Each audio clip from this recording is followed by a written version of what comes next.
So, a blessed evening to all my dear classmates and to our very energetic professor, Dr. Arnel Madraso. So, I'm Sarah G. Formento, your presenter for this day. So, for this subject, at 317 Seminar in Instructional Management of Bilingual.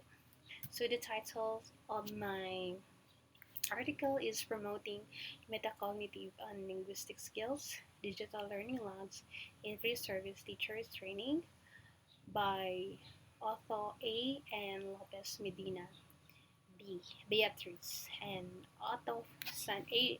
Otto Anais and Lopez Medina Beatriz 2021. So outline for article critic. First is the summary. Second one is the critique itself, and number three is comparison and contrast, and number four is the conclusions. And to get to know the author, the first author is Otto Ana, is the professor in the Complutense University of Madrid, UCM, Doctor of Education. She published 13 publications and Proyecto ENEBI, Evaluación Nacional de la Enseñanza Bilingüe en España, Asociación Enseñanza Bilingüe España. Her skills and expertise are language development, applied linguistics, language acquisition, teacher training, language learning, language teaching, and foreign language learning. And for the next author, Beatriz Lopez Medina, she's also a professor in Complutense University of Madrid. So, from the Department of Language Didactics, he teaches Spanish, French, and English. She's also a PhD in linguistic. So, he's a faculty of education, and he's also a researcher. Her research group is Formuli. So, interest plurilingual bilingual education, CLIL. Subject is applied linguistic bilingual education, EFL. Previous working experience is Masters in Bilingual Education, and he is also a Director and Coordinator of Quality Assurance, UNI. He's also a civil servant, but he's on leave. Escuela Officials de Idiomas English, providing technical support on quality assurance, higher education, Fundación para el Conocimiento Madrid MAS. So he's second awardee, national second award researcher, and that is for Beatriz Lopez Medina. And so let's proceed the summary. What we have learned for this article, no? Okay, so what is the objective of the study? So I will not discuss this anymore in the later part in the comparison and contrast. So I will discuss it here in the summary of the first article, the main article in this critique. So what is the objective of the study?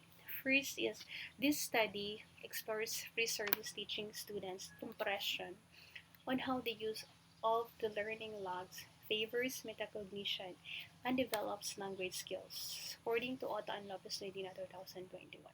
So for this study, so the researcher or the authors of this, they posed two questions. So the first one is, do the student perceive they can enhance the metacognitive process, sense of autonomy, reflections, and ways to study with the use of learning logs? And then the second one is, do the student perceive they can improve their L2 language skills with the use of learning logs? So we're talking about here the metacognitive processes and the improvement of their um, language or linguistic skills. So, so for the participants, there are 47 participants enrolled in advanced didactics of English as a foreign language, an elective 30 ECTC credit subjects in the degree of education. So actually, there are 36 who completely finish or completely done with their learning log. But for the 11, they are not uh, they are not yet finished for their learning log. So what the author did is was they used an instructor questions to facilitate. So that's why there are 47. So 36 who completed the learning logs, and there's 11 who undergo with an structured survey questions. So for the instrument, those tools were deployed to gather the data. First is the questionnaire and the semi-structured interviews. The questionnaire is in the given to all of them. So it is like a Google form that they need to submit it, and that is a set of questions, the demographic, and then the demographic composed of their age, their gender, and then questions of how they answered the learning log in the Spanish or in English form, and um, there's Likert scales. The Likert scales. So the Likert scales is composed of 1 to 10. So 1 is wholly um, satisfied, and 10 is highly satisfied. So that is said, Likert scales from a qualitative and quantitative perspective, according to Dorney and Taguchi 2009. So the questionnaires administered to students was adopted from Litzer and Bakivas. Okay, so let's proceed to the. So what are the methods? Or this is the result. So the result. So there are those post questions, and then in the inside there is still another set of questions in the study. So the particular question 0 is when you say 65% of the students. So out of 47 students, 65% of them, the percentage is give it a score of 9 or 10. And the rest of the participants is 34.4%. So from, like I said, the Likert scales from 1 to 10. So for the 65% of them answered then the 9 and 10. So they are highly satisfied. And for the 34.4% between 7 to 8 is somehow they are less satisfied. So actually we cannot really identify it because 1 is wholly satisfied and 10 is highly satisfied. So in the middle, 7 and 8 is, we can conclude that satisfied. So the term satisfied. So these results offer the highest mean score. So if the mean score is higher, technically the standard deviation is lower. As you can see here, the mean value is 8.76. So the standard deviation is 0.912. So learning log as a valuable learning tool. Then for the question 1, so 75% of the student answered so between 6 and 7. So the mean value is lower, 5.76, and the standard deviation is made slightly higher, 1.272. And question 2, the same thing. So there are 62.1% of the student answered, and the mean is 5.76, and the standard deviation is 1.576. And then the question 3 is 5.1.7%, and then the mean value is 5.38, and then the standard deviation is 1.545. And the question 4 is 86.2%. The mean equals to 6.28, and then the standard deviation is 0.882. So hence the result is 96.5%. Mean is equal to 6.2, and standard deviation is 0.561. So that's another result for it. So actually, the author or the researcher, si Miss Dr. Otto and Dr. Medina, they're focusing on the descriptive research only. So they use only the descriptive statistics that calculate only the percentage, the mean, and the standard deviation. So no further statistical tools being used in here. So I will explain that on the critical part. So now, um, for a learning log is a reflective journal to monitor and reflect upon learning. So an effective tool to help students develop cognitive awareness of their language. According to Brown and Thomas, 2003, page 140, 1045, and according to cited to Lopez, Otto and Lopez Medina 2021. So this study shows the students value the learning logs to improve the planning, organization, and evaluation of their work, making use not only of the metacognitive but also cognitive strategies. So now let's proceed to the critics. So we'll critique the introduction, the methodology, the result and findings of this study. So actually, I have a lot of for the introduction, smoothly presented the synopsis. So actually, if you read the the topic, the author is only in a small part. Actually, it's a two-paragraph form in the introduction part. So the information presented in a sequential order, concise and informative. So posted research questions for the discussion, and then also they provided relevant literature to support the concept in the study. And um, for this part, at first I was confused, and I just wonder because there's some part of I'm looking for the definitions of terms, and some of those definition of terms like metacognitive they discuss in the methodology part, and again they add some information of what is the learning log is all about. So it's like chopping things from introduction, and then they add on to the methodology part. So that's for the introduction. So it's only concise but informative. And for the methodology, so the research design was not clearly explained. Actually, so based on the questionnaires, so there's ones that clearly explain.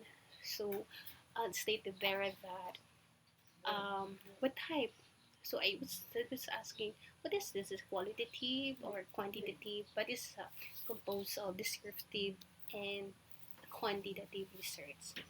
Okay, because as you can see the the questionnaire itself. So the sampling design was unclearly explained there. Usually, as a novice researcher, you will wonder what, how did the author or how did the researcher come up on on finding their sample. So when you read through along the way, you will understand and you will notice that they use stratified random sampling. Actually, they didn't even uh, mention that we use stratified random sampling. But when you read it through, the explanation itself, the random sampling, they use classifications of the didactics, the courses, no, the didactic students, didactic language student, and the other one I forgot that I mentioned earlier. So yun. And then for the statistical treatment, as I said, because this is a descriptive statistic, so they use only the percentage, mean, and standard deviation. So maybe I'm expecting more on the values focus on how the gender and the differences between the perceptions of the gender, the male and female, and in terms of age. So, but the focus is in general. So they just because this is descriptive statistic, they just put the percentage and the mean and the standard deviation based on the posted question. And the process of the data analysis is simple and plain explanation. That's why, even though it's a lack of some statement, like I said, the the, the author didn't wasn't able to discuss or to put the research design and the sampling design, but they explain it plainly in the methodology that they use this um, that they use to somehow how they explain it in the methodology.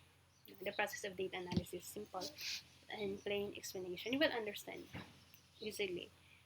As a novice researcher, you will understand well how the author was. Um, you will wonder, and you will do a research also. Why they make this kind of research? Why they use certified random sampling? And I'm just wondering also why how the questionnaire made it like that. Until now I'm wondering, but I hope so.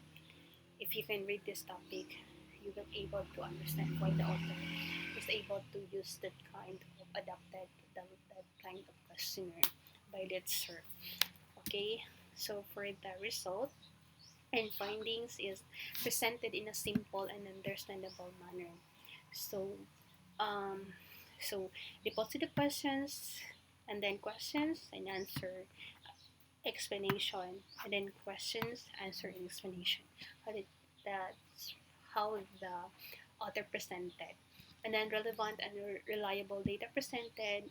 Yes, in a descriptive statistic, it is a good. Actually, this is a good paper for me. It is a good paper, and on a time to adopt for future use this digital learning.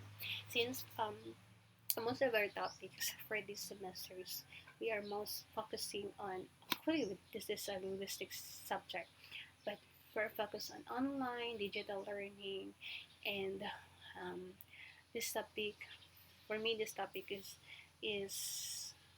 parallel to other topics, previous topics that being critic with my co-classmate. So I think Mom Betsy, but Mom Betsy, we have the same kind of as I read through your topics. So it's same. Most almost the same with the other classmates topics, except more on learning online and how to use online platform. Okay, so this is timely that we can have a reflection and for 2 years of using this online platform, this social media platform in our education. We can evaluate or assess how it is, and we can assess also for the other studies in another country. Like for this is from Madrid, so we can assess that for the student because they are using models. They call this model. It's a platform, and it's like I think it's like a team. It's like Teams. It's like Microsoft Teams. It's like Google Form. It's a Google platform that is a video, there's a presentation, they can post their assignments and everything. So it's like that. So that is the model. And for the questionnaire, the author posted it in a Google form. So it's just timely, and we also as a grad student, we are experiencing this kind of digital learning. So this timely this topic. So that's all. It's for me for the critic. It is a good paper. And then let's proceed for the comparison and contrast. For the first compared topic is research and practice in technology enhanced learning by Susantini et al. 2021. So what is the objective of the study? So for this for this topic, they use the ebook for metacognitive learning strategies of the students. And then there are 84 participants. So these participants were chosen with a purpose in mind, considering their age, around 20 years old, study time, enrolling in the third semesters, and foreknowledge, having learned about learning theory, philosophy of education, and general biology. And then the trial period lasted for 4 weeks. And for the instrument, they use a questionnaire. We call this SRLIS, or the Self-Regulated Learning Interview Schedules, so which was developed based on Zimmerman's social cognitive view. Or SRL. And then they use readability, they use the prior formulation, the prior graph, and Goodman skills. And then they use the ANOVA and Crystal Wallis test for the statistic. And then use the model. This is a nice model. We used this 3 years ago in one of our subject in Edad, school planning, I think. So Dr. Ober introduced this model, the analysis, design, development, and implementation, and evaluation. So next is for the last compared article is a metacognitive teaching strategy for service teachers, collaborative diagnosis of conceptual understanding in science. This is a science now. So Eldar et al. 2021. So what is the objective of the study? So this study investigated how the use of metacognitive strategies in a pre-service content course contributes to the learning of content and pedagogy, and the study also examined whether it is necessary to scaffold the development of student pedagogical content knowledge. And what are the methods used? Participants. This study enlisted the participants of 120 researchers. For the first article, the main article is 47, and for the second article it's 84, and this last one is 120 pre-service science teachers. So the instrument they use is the questionnaires, because this is a pre-post test, and then CDC strategy. This means collaborative, this diagnosis of scientific and pedagogical concepts. And for the conclusion, as a result, to investigate the possibilities provided by the digital learning logs, utilizing their potential for reflecting on learning processes in subject thoughts in additional language, students appear to be highly motivated to use digital tools to improve their learning and academic skills and knowledge of the subject they are learning. So this implies that the use of metacognitive learning strategies must be taught on a continuous basis in order to best support student learning success. Metacognitive skills can be assessed using a variety of measurement procedures and methods that are tailored to the metacognitive component being assessed, according to Oster 2017. So for future use, especially in face-to-face setup, the student will not just rely on the teaching of their instructor in the classroom setup, but they can be monitored through the use of digital tools.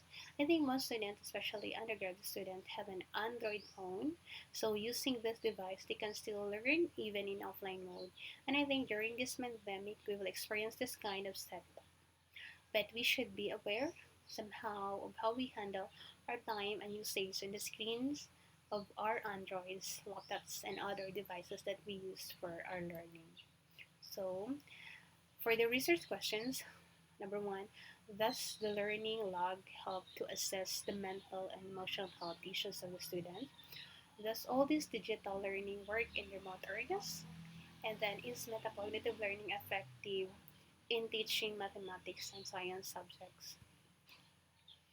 And this is my references. And thank you. You mean the whole world to me.